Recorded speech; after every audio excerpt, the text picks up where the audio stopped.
ಬಂಧುಗಳೇ ನಮಸ್ಕಾರ, ಹೇಗಿದ್ರಿ ನೀವೆಲ್ಲರೂ? ನಾನು ಸುಬ್ರಹ್ಮಣ್ಯ ಎಸ್ ಹಂಡಿಗೆ. ಬಂಧುಗಳೇ, ವಿಡಿಯೋ ಶುರು ಮಾಡೋಕ್ಕೂ ಒಂದು ಮನವಿ, ನಮ್ಮ ಕಂಟೆಂಟ್ ಇಷ್ಟ ಆಗ್ತಾ ಇದ್ರೆ ಮಾತ್ರ ಸಬ್ಸ್ಕ್ರೈಬ್ ಆಗೋದನ್ನು ಮರಿಬೇಡಿ.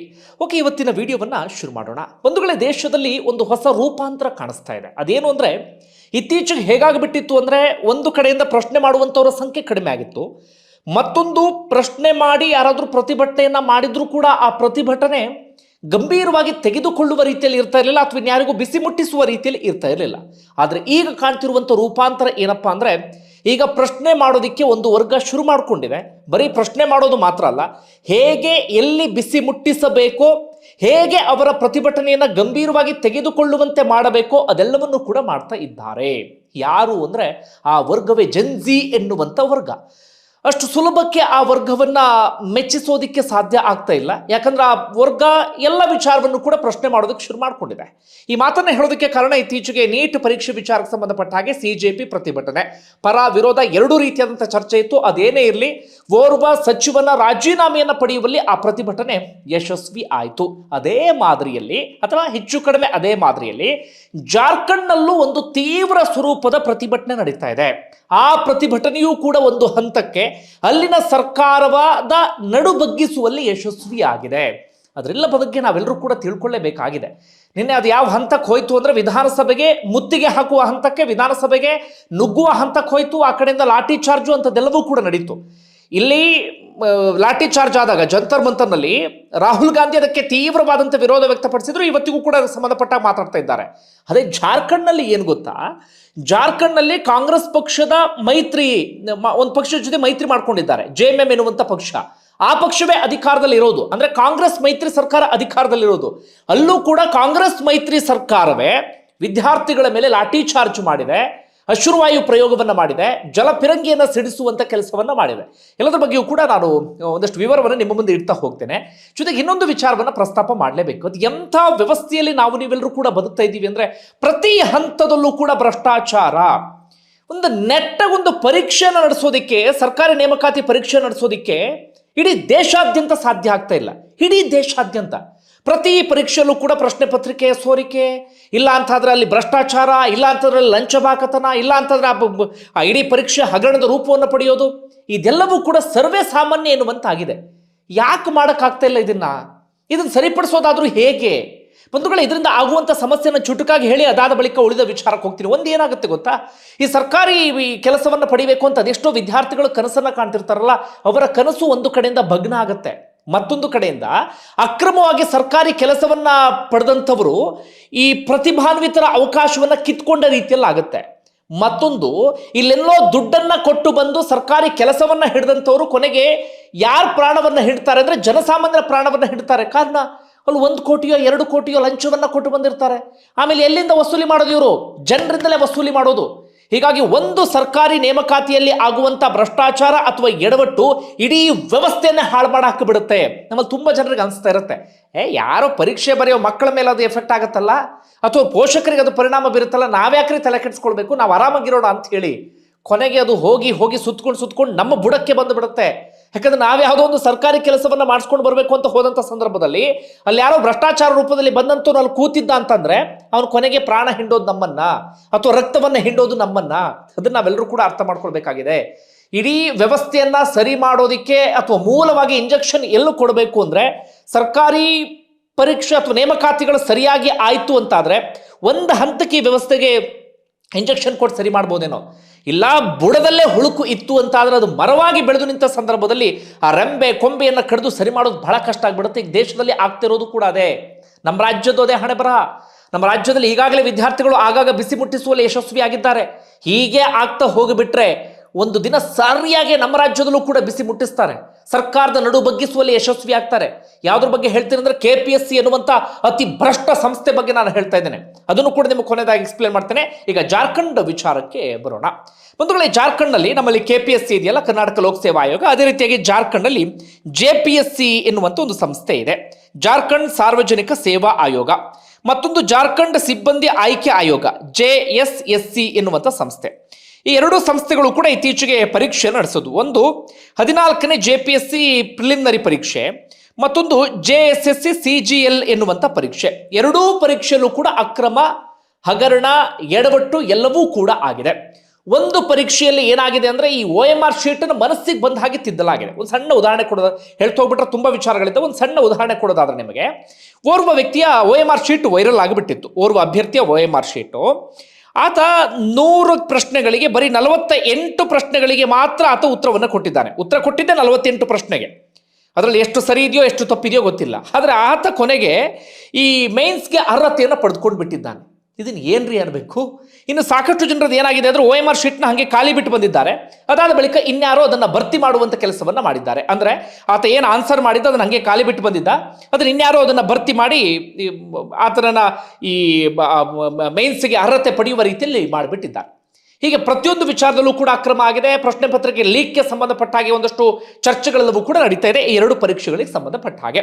ಹೀಗಾಗಿ ಜಾರ್ಖಂಡ್ನಲ್ಲಿ ಏನು ಮಾಡಿದ್ರು, ಅಲ್ಲಿನ ಜೆನ್ಜಿ ಅಥವಾ ಈ ಅಭ್ಯರ್ಥಿಗಳು ಅಥವಾ ವಿದ್ಯಾರ್ಥಿಗಳು ಅವರೆಲ್ಲರೂ ಕೂಡ ಪ್ರತಿಭಟನೆಯನ್ನು ಆರಂಭಿಸಿದ್ರು. ಯಾವಾಗ ಜುಲೈ 25ನೇ ತಾರೀಕು ಆರಂಭ ಆದಂಥ ಪ್ರತಿಭಟನೆ. ಈ CGP ಪ್ರತಿಭಟನೆ ನಡೆಯುವ ಸಂದರ್ಭದಲ್ಲೇ ಜಾರ್ಖಂಡ್ನಲ್ಲೂ ಕೂಡ ಪ್ರತಿಭಟನೆ ಆರಂಭ ಆಯಿತು.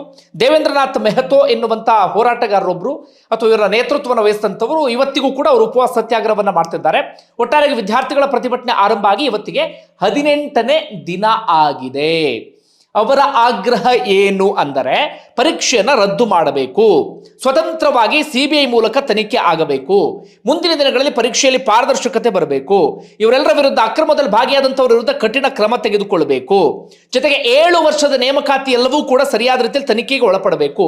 ಈ ರೀತಿಯ ಒಂದಷ್ಟು ಬೇಡಿಕೆಗಳನ್ನು ಇಟ್ಕೊಂಡು ಅವರು ಹೋರಾಟವನ್ನು ಮಾಡ್ತಾ ಇದ್ದಾರೆ. ಆರಂಭದಲ್ಲಿ ಅಲ್ಲಿನ ಸರ್ಕಾರವೂ ಕೂಡ ಕೇರ್ ಮಾಡಿರಲಿಲ್ಲ. ಆದರೆ ಬರ್ತಾ ಬರ್ತಾ ಕೇರ್ ಮಾಡಲೇಬೇಕಾದಂಥ ಅನಿವಾರ್ಯ ಎದುರಾಯಿತು. ಹೀಗಾಗಿ 4 ಮಿನಿಸ್ಟರ್ಗಳನ್ನ ಮಾತುಕತೆಗೆ ಅಂತ ಹೇಳಿ ನೇಮಕ ಮಾಡಿದ್ರು. ಇಲ್ಲಿ CJP ಪ್ರೊಟೆಸ್ಟ್ ಆಗಿ ಹೋಗಿ ಮಾತುಕತೆಗೂ ಆರಂಭದಲ್ಲಿ ಆಹ್ವಾನಿಸಿರ್ಲಿಲ್ವಲ್ಲ, ಅಲ್ಲೂ ಆರಂಭದಲ್ಲಿ ಹಾಗೆ ಆಗಿತ್ತು. ಆಮೇಲೆ ಗೊತ್ತಾಯ್ತು ಇದು ಯಾಕೋ ಬುಡಕ್ ಬರ್ತಿದೆ ಅಂತೇಳಿ ಅದಾದ ಬಳಿಕ 4 ಮಿನಿಸ್ಟರ್ಗಳನ್ನ ಮಾತುಕತೆಗೆ ಅಂತ ಬಿಡಲಾಯಿತು. ಅದಾದ ನಂತರ ಒಂದು 2-3 ಸುತ್ತಿನ ಮಾತುಕತೆ ಎಲ್ಲವೂ ಕೂಡ ನಡೆಯಿತು. ಅಂತಿಮವಾಗಿ ಆ ಪರೀಕ್ಷೆಯನ್ನು ರದ್ದುಗೊಳಿಸುವಂಥ ಭರವಸೆಯನ್ನು ರದ್ದುಗೊಳಿಸಲಾಯಿತು. ಒಂದು 19ರಿಂದ 20 ಮಂದಿಯನ್ನು ಅದಕ್ಕೆ ಸಂಬಂಧಪಟ್ಟಾಗ ಅರೆಸ್ಟ್ ಮಾಡಲಾಯಿತು. ಒಬ್ಬ ಅಂತೂ ಮಾಸ್ಟರ್ ಮೈಂಡ್, ಆತ 15 ವರ್ಷದಲ್ಲಿ 12 ಪರೀಕ್ಷೆಗಳನ್ನು ಪಾಸ್ ಮಾಡಿಬಿಟ್ಟಿದ್ದಂತೆ. ಆತನೇ ಎಲ್ಲವೂ ಸೇರ್ಕೊಂಡು ಅಂದರೆ ಇದು ಎಲ್ಲ ಭ್ರಷ್ಟಾಚಾರಕ್ಕೆ ಅಥವಾ ಹಗರಣಕ್ಕೆ ಮೂಲ ಕಾರಣಕರ್ತರಲ್ಲ, ಆತನು ಕೂಡ ಒಬ್ಬ ಆಗಿದ್ದ. ಒಟ್ಟಾರೆ ಒಂದು 19ರಿಂದ 20 ಮಂದಿನ ಅರೆಸ್ಟ್ ಮಾಡಿದ್ರು. ಒಂದಷ್ಟು ಬೇಡಿಕೆಗಳ ಈಡೇರಿಕೆಗೆ ಸಂಬಂಧಪಟ್ಟಾಗೆ ಭರವಸೆಯನ್ನು ಕೊಟ್ಟರು. ಆದರೆ ವಿದ್ಯಾರ್ಥಿಗಳು ಕೇಳ್ತಿರೋದೇನೋ, ನೀವೀಗ CID ಮೂಲಕ ತನಿಖೆ ಮಾಡ್ತಾ ಇದ್ರಿ, ಒಂದು SITಯನ್ನು ರಚನೆ ಮಾಡಿದ್ದೀರಿ, ಅದು ನಿಮ್ಮ ಕೈ ಕೆಳಗಡೆ ಕೆಲಸ ಮಾಡುವಂಥ ಸಂಸ್ಥೆ, ಅದ್ರ ಮೇಲೆ ನಮಗೆ ನಂಬಿಕೆ ಇಲ್ಲ, CBI ಕೊಡಿ ಅಂತ ಹೇಳಿ. ಆದರೆ ಅಲ್ಲಿನ ಸರ್ಕಾರ ಏನು ಮಾಡ್ತಾ ಇದೆ, JMM ಕಾಂಗ್ರೆಸ್ ಮೈತ್ರಿ ಇರೋದಲ್ಲಿ ಹೇಮಂತ್ ಸೊರೇನ್ ಮುಖ್ಯಮಂತ್ರಿ CBI ಕೊಡುವ ಬಗ್ಗೆ ಸ್ಪಷ್ಟವಾದಂಥ ಭರವಸೆಯನ್ನು ಕೊಡ್ತಾ ಇಲ್ಲ. ಹೀಗಾಗಿ ವಿದ್ಯಾರ್ಥಿಗಳು ಕೇಳ್ತಾ ಇರೋದು, CBIಗೆ ಕೊಡೋದಕ್ಕೆ ನಿಮಗೆ ಏನು ಭಯ ಸ್ವಾಮಿ? CBIಗೆ ಯಾಕೆ ಕೊಡ್ತಾ ಇಲ್ಲ ನೀವು? CBI ಕೊಟ್ಟರೆ ಎಲ್ಲರ ವಿಚಾರವು ಹೊರಗಡೆ ಬರುತ್ತೆ ಎನ್ನುವಂಥ ಆತಂಕವ ನಿಮಗೆ ಅಂಥೇಳಿ ಅವರು ಪ್ರಶ್ನೆಯನ್ನು ಮಾಡ್ತಾ ಇದ್ದಾರೆ. ನಿನ್ನೆವರೆಗೂ ಕೂಡ ಅದು ಪ್ರಶ್ನೆಯ ಹಂತಕ್ಕೆ ಮಾತ್ರ ಸೀಮಿತ ಆಗಿತ್ತು. ಪ್ರತಿಭಟನೆ ಎಲ್ಲವೂ ಕೂಡ ನಡೀತಾ ಇತ್ತು. ಸ್ವಲ್ಪ ವಿಭಿನ್ನವಾಗಿರುವಂಥ ಪ್ರತಿಭಟನೆ ಅದು. CJP ಪ್ರತಿಭಟನೆಗೂ ಅದಕ್ಕೂ ಬಹಳ ವಿಭಿನ್ನವಾಗಿದೆ. CJP ಪ್ರತಿಭಟನೆಯಲ್ಲಿ ಏನೇನು ಮೈನಸ್ ಪಾಯಿಂಟ್ಗಳು ಅಥವಾ ಯಾವುದೇ ಟೀಕೆಗೊಳಗಾಗಿತ್ತು ಅದೆಲ್ಲವನ್ನು ಕೂಡ ಇಲ್ಲಿ ಸರಿಪಡಿಸ್ಕೊಂಡಿದ್ದಾರೆ. ಅಂದರೆ ಇವರು ಹೇಳ್ತಾ ಇರೋದು, ಈ ಪ್ರತಿಭಟನಾ ವೇದಿಕೆ ಇದೆಯಲ್ಲ, ಇದನ್ನು ಬೇರೆ ಯಾವುದಕ್ಕೂ ಮಿಸ್ಯೂಸ್ ಮಾಡಿಕೊಳ್ಳುವ ಹಾಗಿಲ್ಲ, ಬೇರೆ ಯಾವುದೇ ಘೋಷಣೆಯನ್ನು ಕೂಗುವ ಹಾಗಿಲ್ಲ, ಯಾವುದೋ ರಾಜಕಾರಣಕ್ಕೆ ಇದನ್ನು ಬಳಕೆ ಮಾಡಿಕೊಳ್ಳುವ ಹಾಗಿಲ್ಲ, ಅಥವಾ ಸಂಬಂಧ ಇಲ್ಲದಂಥವ್ರು ಇಲ್ಲಿಗೆ ಎಂಟ್ರಿಯೂ ಕೂಡ ಕೊಡುವ ಹಾಗಿಲ್ಲ, ಅಥವಾ ನಿಮ್ಮ ಮನಸ್ಸಿಗೆ ಬಂದಂಥ ಸ್ಲೋಗನ್ಗಳನ್ನು ಇಲ್ಲಿ ಕೂಗುವ ಹಾಗಿಲ್ಲ. ಇದು ಪ್ಯೂರ್ಲಿ ಅವ್ರ ರಾಜೀನಾಮೆಯನ್ನು ಕೂಡ ಕೇಳ್ತಾ ಇಲ್ಲ, ಯಾರು ರಾಜೀನಾಮೆಯನ್ನು ಕೇಳ್ತಾ ಇಲ್ಲ. ಇದು ಪ್ಯೂರ್ಲಿ ಈ ಪ್ರಶ್ನೆ ಪತ್ರಿಕೆ ಸೋರಿಕೆಗೆ ಸಂಬಂಧಪಟ್ಟಂತ ಪ್ರತಿಭಟನೆ ಮಾತ್ರ ಎನ್ನುವಂಥ ಮಾತನ್ನ ವಿದ್ಯಾರ್ಥಿಗಳು ಹೇಳ್ತಾ ಇದ್ದಾರೆ. ಸ್ವಲ್ಪ ವಿಭಿನ್ನವಾಗಿ ಆ ಪ್ರತಿಭಟನೆಯನ್ನು ಮಾಡ್ತಾ ಇದ್ದಾರೆ. ನಿನ್ನೆವರೆಗೂ ಕೂಡ ಹೆಚ್ಚು ಕಡಿಮೆ ಶಾಂತಿಯುತವಾಗಿ ನಡೀತಾ ಇತ್ತು. ಆದರೆ ಯಾವಾಗ ಬೇಡಿಕೆ ಈಡೇರಿಕೆ ಆಗಲಿಲ್ಲವೋ ನಿನ್ನೆ ಅದು ಉಗ್ರ ಸ್ವರೂಪವನ್ನು ಪಡೆದುಕೊಳ್ತು. ವಿಧಾನಸಭೆಗೆ ನುಗ್ಗೇ ಬಿಟ್ಟರು. ಒಂದು 5 ಸುತ್ತಿನ ಇದನ್ನು ಹಾಕಿಬಿಟ್ಟಿದ್ರು ಅವರು. ಒಂದು ಕಡೆ ಬ್ಯಾರಿಕೇಡು, ಮತ್ತೊಂದು ಕಡೆಯಿಂದ ಈ ಮುಳ್ಳು ತಂತಿಗಳು ಬರ್ತಾವಲ್ಲ, ರೈತರು ಪ್ರತಿಭಟನೆ ಮಾಡಿದಾಗ ಹಾಕಿದ್ರಲ್ಲ, ಆ ಮುಳ್ಳು ತಂತಿಗಳನ್ನು ಹಾಕಿಬಿಟ್ರು.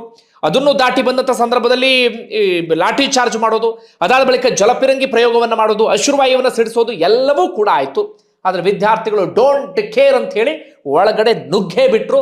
ತಮ್ಮ ಪ್ರತಿಭಟನೆಯನ್ನು ಯಶಸ್ವಿಯಾಗಿ ದಾಖಲಿಸಿಯೇ ಬಿಟ್ಟರು. ಸಂಬಂಧಪಟ್ಟಂಥವರಿಗೆ ನಡುಕ ಹುಟ್ಟಿಸುವಲ್ಲಿ ಯಶಸ್ವಿಯೂ ಕೂಡ ಆದರು. ಇದು ನಿನ್ನೆ ಆದಂಥ ಪ್ರತಿಭಟನೆ. ಇವತ್ತಿಗೂ ಕೂಡ ಪ್ರತಿಭಟನೆ ಮುಂದುವರಿತಾ ಇದೆ. ಓರ್ವ ವ್ಯಕ್ತಿಯ ಉಪವಾಸ ಸತ್ಯಾಗ್ರಹವೂ ಕೂಡ ಕಂಟಿನ್ಯೂ ಆಗ್ತಾ ಇದೆ. ಸದ್ಯಕ್ಕೆ ಅವ್ರು ಇಡ್ತಾ ಇರುವಂಥ ಬೇಡಿಕೆ ಏನಪ್ಪ ಅಂದ್ರೆ CBI ತನಿಖೆಗೆ ಕೊಟ್ಟು ಬಿಡಿ, ಅದಾದ ಬಳಿಕ ನಮ್ಮ ಪ್ರತಿಭಟನೆಯನ್ನು ವಾಪಸ್ ತೆಗೆದುಕೊಳ್ತೀವಿ, CBIನ ಮೂಲಕ ಹಿಂದೆ ಆದಂಥದ್ದೆಲ್ಲವೂ ಕೂಡ ಹೊರಗಡೆ ಬರಬೇಕು ಅಂತ ಅವ್ರು ಹೇಳ್ತಾ ಇರೋದು. ಇವತ್ತು ನಿನ್ನೆಯಿಂದ ಈ ಅಕ್ರಮ ಅಥವಾ ಹಗರಣ ನಡೀತಾ ಇಲ್ಲ, ಅಥವಾ ಈ 2 ಪರೀಕ್ಷೆಗಳದ್ದು ಬರೀ ಅದು ನೆಪ ಮಾತ್ರ. ಆದರೆ ಇಲ್ಲಿವರೆಗೆ ಈ JPSC ಹಾಗೆ JSSC ಸಂಸ್ಥೆಯನ್ನು ನಡೆಸಿದೆ, ಪ್ರತಿ ಪ್ರಶ್ನೆ ಪತ್ರಿಕೆ ನೇಮಕಾತಿ ಪರೀಕ್ಷೆಯಲ್ಲೂ ಕೂಡ ಅಕ್ರಮಗಳಾಗಿದೆ, ಅವೆಲ್ಲವೂ ಕೂಡ ಹೊರಗಡೆ ಬರಬೇಕು ಅಂತ ಹೇಳಿ ವಿದ್ಯಾರ್ಥಿಗಳು ಕೇಳ್ತಾ ಇದ್ದಾರೆ. ಇದು ಜಾರ್ಖಂಡ್ನಲ್ಲಿ ಸದ್ಯ ಆಗ್ತಾ ಇರುವಂಥ ಬೆಳವಣಿಗೆ. ಅಲ್ಲಿ ವಿದ್ಯಾರ್ಥಿಗಳು ಯಾರ್ಯಾರನ್ನ ಬಗ್ಗಿಸಬೇಕು, ಯಾರ್ಯಾರಿಗೆ ನಡುಕವನ್ನು ಹುಟ್ಟಿಸಬೇಕು, ಅದೆಲ್ಲದರಲ್ಲೂ ಕೂಡ ಯಶಸ್ವಿ ಆಗಿದ್ದಾರೆ. ಇನ್ನೊಂದು ಕಡೆಯಿಂದ ಕಾಂಗ್ರೆಸ್, ಇಲ್ಲಿ ಅವರು ಜೋರಾಗಿ, ಹೌದು ಒಳ್ಳೆ ವಿಚಾರವೇ, ಜೋರಾಗಿ ವಿದ್ಯಾರ್ಥಿಗಳ ಪರವಾಗಿ ನಿಂತ್ಕೊಂಡಿದ್ರು. ಆದರೆ ಅಲ್ಲಿ ಅವರದ್ದೇ ಮೈತ್ರಿ ಸರ್ಕಾರ ಇರುವಂಥ ಸಂದರ್ಭದಲ್ಲಿ ಅಲ್ಲೂ ಕೂಡ ಲಾಠಿ ಚಾರ್ಜ್ ಆಗಿದೆ, ಅಲ್ಲೂ ಕೂಡ ಜಲಪಿರಂಗಿ ಪ್ರಯೋಗ ಆಗಿದೆ, ಅಲ್ಲೂ ಕೂಡ ಅಶ್ರುವಾಯುವನ್ನು ಸಿಡಿಸಿದ್ದಾರೆ. ಆದರೆ ರಾಹುಲ್ ಗಾಂಧಿ ಸಣ್ಣದಾಗೊಂದು ಖಂಡನೆಯನ್ನು ವ್ಯಕ್ತಪಡಿಸಿದ್ರು. ನಾವು ಅದನ್ನು ಬೆಂಬಲಿಸಲ್ಲ, ಪೊಲೀಸರು ಹಾಗೆ ಮಾಡಬಾರ್ದಿತ್ತು ಅಂದರು. ಆದರೆ ಇಲ್ಲಿ ಎಷ್ಟು ಜೋರಾಗಿ ವಾಯ್ಸ್ ರೈಸ್ ಮಾಡ್ತಿದ್ದಾರೆ, ಅಲ್ಲೂ ಕೂಡ ಅದೇ ರೀತಿಯಾಗಿ ವಾಯ್ಸ್ ರೈಸ್ ಮಾಡಬೇಕು ಅನ್ನೋದು ಸಾಕಷ್ಟು ಜನರ ಆಗ್ರಹ ಆಗಿದೆ. ಓಕೆ, ಇಷ್ಟ ಆಯ್ತು. ಈಗ ನಮ್ಮ ರಾಜ್ಯದ ವಿಚಾರಕ್ಕೆ ಬರೋಣ. ಬಂಧುಗಳೇ, ನಮ್ಮ ರಾಜ್ಯದಲ್ಲೂ ಕೂಡ KPSC ಎನ್ನುವಂಥ ಒಂದು ದರಿದ್ರ ಸಂಸ್ಥೆ ಇದೆ. ಯಾವ್ಯಾವ ಪರೀಕ್ಷೆಗಳನ್ನು ನಡೆಸುತ್ತೋ ಅದೆಲ್ಲದರಲ್ಲೂ ಕೂಡ ಅಕ್ರಮ, ಅದೆಲ್ಲದರಲ್ಲೂ ಕೂಡ ಹಗರಣವೇ. ಅದರಲ್ಲೂ ಕೂಡ KPSC ಅಧ್ಯಕ್ಷ ಶಿವಶಂಕರ್ ಸಾಹುಕಾರ್ ಎನ್ನುವಂತಹ ವ್ಯಕ್ತಿ, ಆ ವ್ಯಕ್ತಿ ತನ್ನ ಮಗಳಿಗೆ ಹುದ್ದೆ ಕೊಡಿಸುವಂಥ ಉದ್ದೇಶದಿಂದ ಆದಾಯ ಪ್ರಮಾಣ ಪತ್ರವನ್ನೇ ತಿರುಚಿಬಿಟ್ರು.